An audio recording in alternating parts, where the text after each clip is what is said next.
It's very difficult to credit the police ignored the perpetrators of the Texas school book in favor of a rock opera team fulfilling the script and saying it was found art without any proof that they didn't write it in the first place.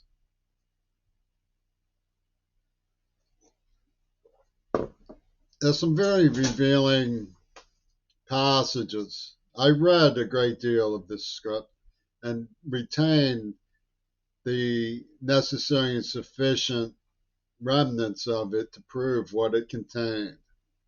For example, the Burston Zionist crowed. Now, what I want to know is dot dot dot. Hollywood, like Dragnet, would say this is based on real life events. And what they were doing was a mock up of trauma, a true Manson ordeal, and then they wanted to follow it up with a movie about it.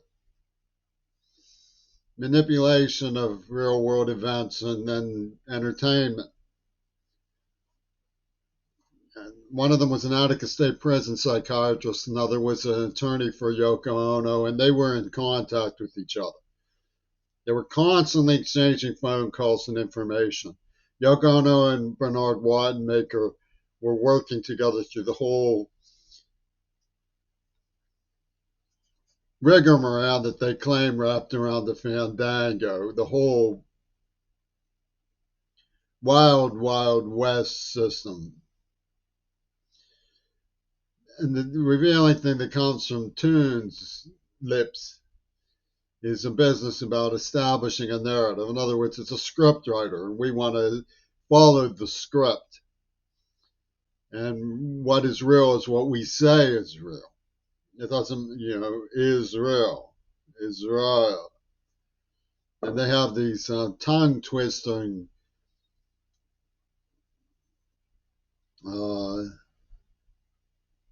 Union Jack doodles, like Peter Gabriel, twisting words. And, I don't like him. He says something about if you think it's pretentious, you've been taken for a ride when they're talking about biological warfare. And that escaped the radar. And he's, pretty good standing with Russia.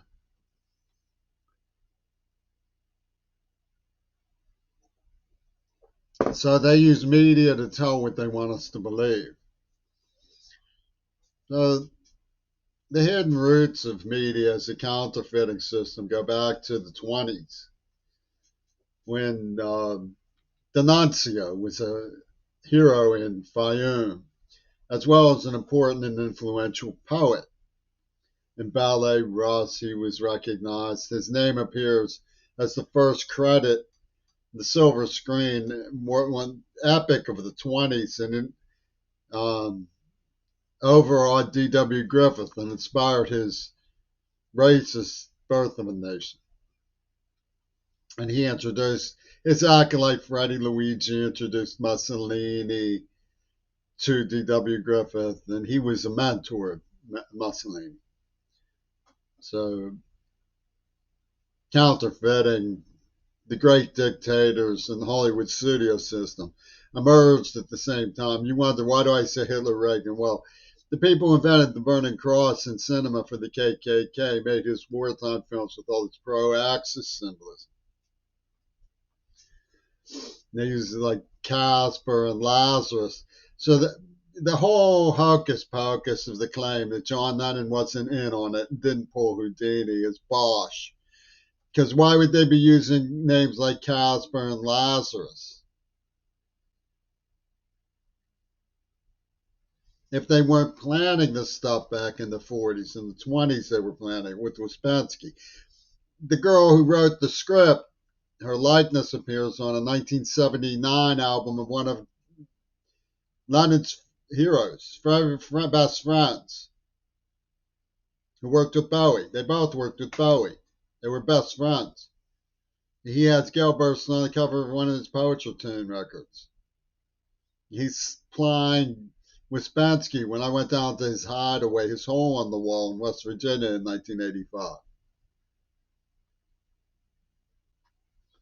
So they're market secure people playing both games on the medieval idiocy of Lenin Sudini.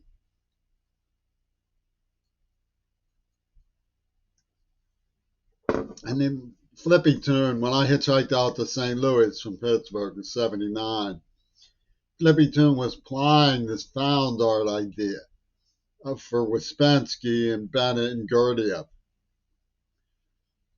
'79, then miraculously they come across a script that they know everything about it without even looking at it. They just leave it set, thick as a brick,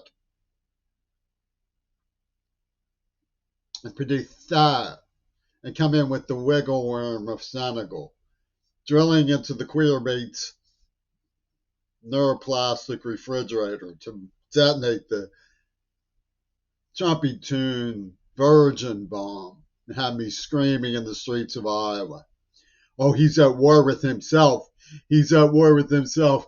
Look at the Dick Van Dyke wannabe screaming under the bridges of homelessness and his self-inflicted alcoholism, man. So we know that Tune went to some kind of military prep school with Francis Ford Coppola, who managed the Wonder Boys of Hollywood, Robert Redford, and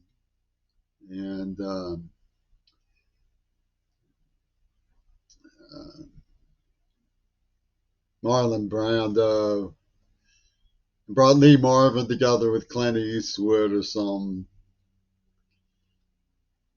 So it's just a hop, skip, and a jump when you pour on Milk to Toshiro Mifune from Lee Marvin. So they indragnate all of the films they make with the pattern in Dealey Plaza, but you're supposed to not credit the idea that the Warren Report was a put on. Oh, yeah, well, we'll tell them a story. When the whole thing was a hookendemic. The whole thing. And it's a women's glee club. They get Zen for decades out of the penis of the other. I mean, they set up a one night stand and then Her Majesty comes drilling for ideological combat. For decades, they go on and on. The penis envy of the royal class is absurd. And they set up pornography in such a way that you get by it. You have to really be dogged to find anything that's in the realm of erotic art. And of course, the Japanese are better at both pretty and ugly. And they set up a system. They were doing like this, warning, the minute COVID happened. And they start pointing at their lip because the tune's going to give you a biological boil that leads. And I'm breaking down with Parkinson's. Clint Eastwood signs this gun smoke autograph picture and sent it to me. I sent it to Olympia. Get this creep off my case. And they're all friends of Hitler Reagan. You can't say that about us. We're not like the United States doesn't stand. The old glory is Ringo. You got it? The most important thing in America is the Beatles and stuff. So you have to look at the era when Houdini was around working for Roosevelt. You have to. There's no way that you can understate the significance of Denuncia.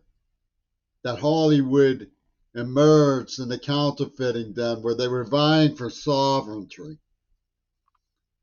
all these counterfeiting and establishing sovereignty is very relevant to what Netanya Hooligan is doing.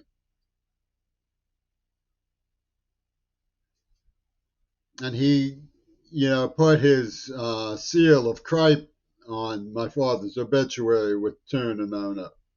So we know that the Grumman Green Party, who set this whole thing up, traces to the Hollywood double cross system that made America back into the Axis after the Axis was defeated.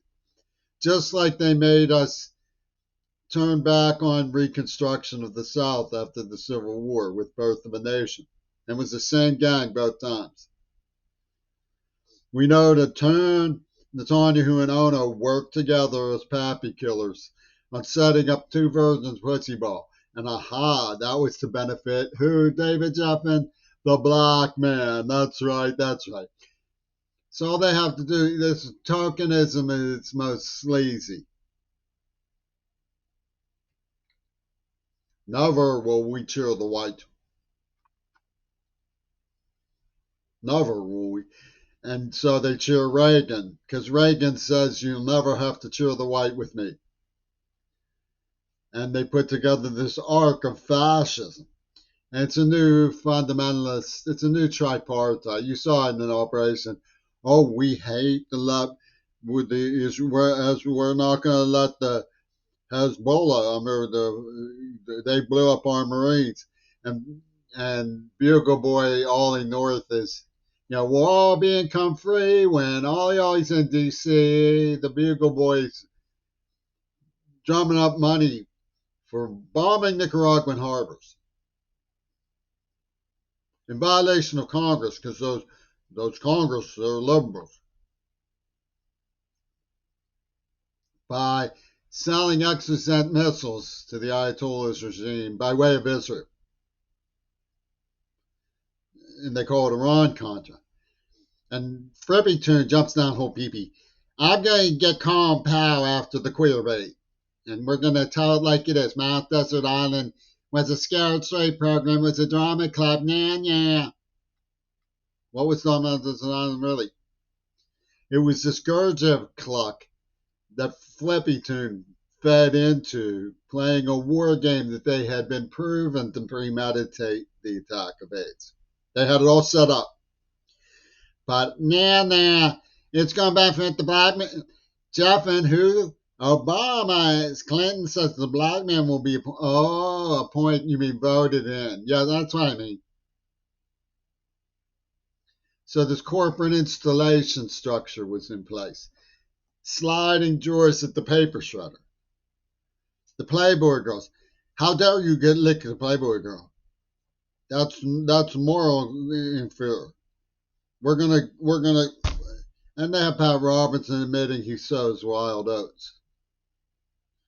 And they find out that the queerbait's grandfather was Ward Moore of the St. Louis Post-Dispatch. And they start making apologies for their poor schizophrenic lad who they've been toying with. And pardon me if the world is convinced, queerbait, that we're just having fun with you, but the world sides with the attackers, don't you? The whole world doesn't like that you got it on with that beautiful Rosa, who was name signifying Rosa Clemente, who was name signifying Roberto Clemente, who was name signifying name pirated, pilfered on the high seas of Senegal or Somalia by Sedalia and Lieberman to justify raping a deaf girl who had epilepsy from Korea. For satisfy, that's why they river Shannon Harps over a penny. For satisfy, that is whose penny? Paul McCartney's penny. Whose penny? Paul McCartney's penny. Whose penny? Paul McCartney's penny. And better get through your head. So you have to look at the Ballet Russ, people like Nyinsky, who were, friends of Jacqueline Onassis, who was like La Femme Nikita of Alan Dulles in the limousine. and Mick Jagger, who announced for the Spirit of London when they murdered Gaza by beaming down to Tel Aviv for a concert tour. Nyansky was in Diaghilev's clique. That's where Sarah Bernhardt met the Nuncio. Todd was into Sarah Bernhardt. His sister called herself Sarah after Sarah Bernhardt. They use that fact all the time. See, if you have a cult of people who are just in it for themselves, they can zap a white symbol, burn the little white girl alive, right? And it avenges the black man, even if a black man was behind the crime. I mean, when they finally arrested who killed Tupac, it was a black man. But they know how to play the psychiatric society of the talking box, the Hollywood Axis, Hitler Reagan cinema machine built. It's an arc, right? You satisfy. It's a double homicide, and they call it a feud. The same crowd hitting both a white and a black. And they call it settling, clearing the air.